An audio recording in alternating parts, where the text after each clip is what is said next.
അസ്സലാമലൈക്കും, നമസ്കാരം. ഈ സുഹൃത്തുക്കളെ, ഇപ്പൊ ഇസ്രായേലിൽ നടക്കുന്നതും അതുപോലെ തന്നെ നമ്മുടെ ഇറാനിൽ നടക്കുന്നൊക്കെ സംഭവം ഉണ്ടല്ലോ, ഇതെല്ലാം ഈ ജൂതന്മാരുണ്ടാക്കിയ സംഭവം തന്നെയാണ്. ഇവന്മാര് ലോക പോലീസ് ചമഞ്ഞുകൊണ്ട് പല രാജ്യത്തെയും നശിപ്പിക്കുകയാണ്. ഇവിടെ ഇപ്പം നമ്മുടെ ഇന്ത്യയിലുള്ള കേരളത്തിലുള്ള കുറേ ആൾക്കാർ ഇസ്രായേലിനെ സപ്പോർട്ട് ചെയ്തിരുന്നു. എന്തുകൊണ്ടെന്ന് വെച്ച് കഴിഞ്ഞാൽ കുറച്ച് ആളുകൾ അവിടെ പോയി ജോലി ചെയ്യുന്നതുകൊണ്ടാണ്. അതിനേക്കാളും കൂടുതൽ മുസ്ലിം രാജ്യത്തിലാണ് ഇന്ത്യയിലുള്ള 70% ആൾക്കാരും ജോലി ചെയ്യുന്നത്. അവിടെ തുച്ഛമായ ആൾക്കാർ മാത്രമേ ജോലി ചെയ്യുന്നുള്ളൂ.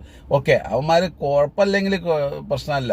അവന്മാർ സമാധാനം ആഗ്രഹിക്കുകയാണെങ്കിൽ കുഴപ്പമില്ല. അവന്മാർ എവിടെ സമാധാനം ആഗ്രഹിക്കുന്നു? ഓരോ രാജ്യത്തിൻ്റെ ഉള്ളിലേക്ക് കടന്നു കയറുക, എന്നിട്ട് അവിടുത്തെ പെട്രോൾ അടിച്ചു മാറ്റുക, മറ്റു ആയുധങ്ങളെ വിൽക്കാൻ ശ്രമിക്കുക, യുദ്ധങ്ങൾ ഉണ്ടാക്കാൻ ശ്രമിക്കുക. അവരുടെ കച്ചവടം തന്നെ ആയുധമല്ലേ. അപ്പോൾ ആയുധ കച്ചവടം ഉണ്ടാകണമെങ്കിൽ യുദ്ധം നടക്കണം, അല്ലേ?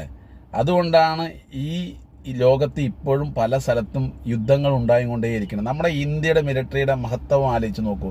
നമ്മളെ വന്നൊന്ന് ചൊറിഞ്ഞപ്പോൾ തിരിച്ച് അവർക്ക് വലിയ രീതിയിൽ എന്താ പറയുക, അപകടങ്ങൾ ഉണ്ടാകാത്ത രീതിയിൽ ഇന്ത്യ മര്യാദ ലെവലിലൊന്ന് അറ്റാക്ക് ചെയ്തിട്ട് വിട്ടു അതോടുകൂടി. കാരണം ഇന്ത്യ ആഗ്രഹിക്കുന്നില്ല, ഇന്ത്യൻ മിലിറ്ററി ആഗ്രഹിക്കുന്നില്ല യുദ്ധങ്ങൾ. യുദ്ധക്കൊതിയന്മാരല്ല ഇവന്മാർ, യുദ്ധക്കൊതിയന്മാരാണേ. അതുകൊണ്ടാണ് ഇവന്മാർ തുടർന്ന് പല രാജ്യത്തിൻ്റെ ഉള്ളിലേക്ക് കടന്ന് കയറിയിട്ട് ആക്രമിച്ചുകൊണ്ടിരിക്കുന്നത്.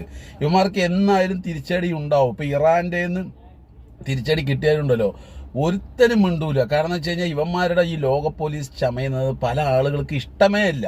അവിടുത്തെ ആളുകളെ കൊലക്ക് കൊടുത്തിരിക്കുകയാണ്. ഇപ്പോൾ ഈ ഇസ്രായേലിലുള്ള ആളുകളെ, സാധാരണക്കാരായ ജനങ്ങളെ കൊലക്ക് കൊടുത്തിരിക്കുക ഇവൻ. എന്നിട്ട് ഇവൻ മുങ്ങി. ഇവൻ ആളെ കാണുന്നില്ല. അവിടുത്തെ ഭരണാധികാരി അവിടെ ഇല്ല എന്നാണ് പറയുന്നത്. അപ്പോൾ ആലോചിച്ചൊക്കെ ചെറ്റത്തരം ഈ യുദ്ധങ്ങളെ ഉണ്ടാക്കി വിട്ടിട്ട് ഇവൻ അങ്ങ് മുങ്ങുകയാണ്. ഇതാണോ ഒരു ധീരനായ ഒരു വീരപുരുഷൻ്റെ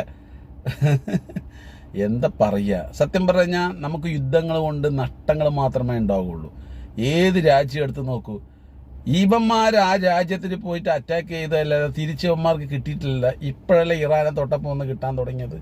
അപ്പോൾ ഇവിടുത്തെ കുറേ ആൾക്കാർ അവരെ സപ്പോർട്ട് ചെയ്തിട്ട് എന്തിനു സപ്പോർട്ട് ചെയ്യുന്നത്? ഇവന്മാർ എന്ത് മഹത്വമാണ് ഇവന്മാർക്കുള്ളത്? എല്ലാ രാജ്യത്തിലും പോവുക, ലോക പോലീസ് ചമയുക, എന്നിട്ട് ആ രാജ്യത്തിൻ്റെ ഉള്ളിൽ അണുവായത് കൊണ്ട് അത് ഉണ്ട് ഇതുണ്ട് എന്ന് പറഞ്ഞ് പ്രശ്നം ഉണ്ടാക്കുക, എന്നിട്ട് യുദ്ധങ്ങൾ ഉണ്ടാക്കുക, എന്നിട്ട് അവിടുത്തെ ആൾക്കാരെ, കുട്ടികളെയും പെണ്ണുങ്ങളെയും ഒന്നും നോക്കാതെ കൊന്ന് തള്ളുക. ഇവന്മാരെന്തിനു സപ്പോർട്ട് ചെയ്യുന്നത്? കുറച്ച് ആൾക്കാർ നമ്മുടെ അവിടെ പോയി ജോലി ചെയ്യുന്നതുകൊണ്ടാണ്. ഇവിടെ അതിനേക്കാളും 70% 80%ഓളം മുസ്ലിം രാജ്യങ്ങൾ ജോലി കൊടുക്കുന്നുണ്ട് ഇന്ത്യക്കാർക്ക്. പിന്നെ ഇവന്മാരുടെ ജോലി ആർക്ക് വേണം? പ്രിയ സുഹൃത്തുക്കളെ, ഇവന്മാരൊന്നും ഒരിക്കലും സപ്പോർട്ട് ചെയ്യരുത്. എന്തുകൊണ്ടെന്ന് വെച്ച് കഴിഞ്ഞാൽ അവന്മാർ യുദ്ധക്കൊതിയന്മാരാണ്. ഇതിൽ നിന്ന് അവസാനിക്കില്ല.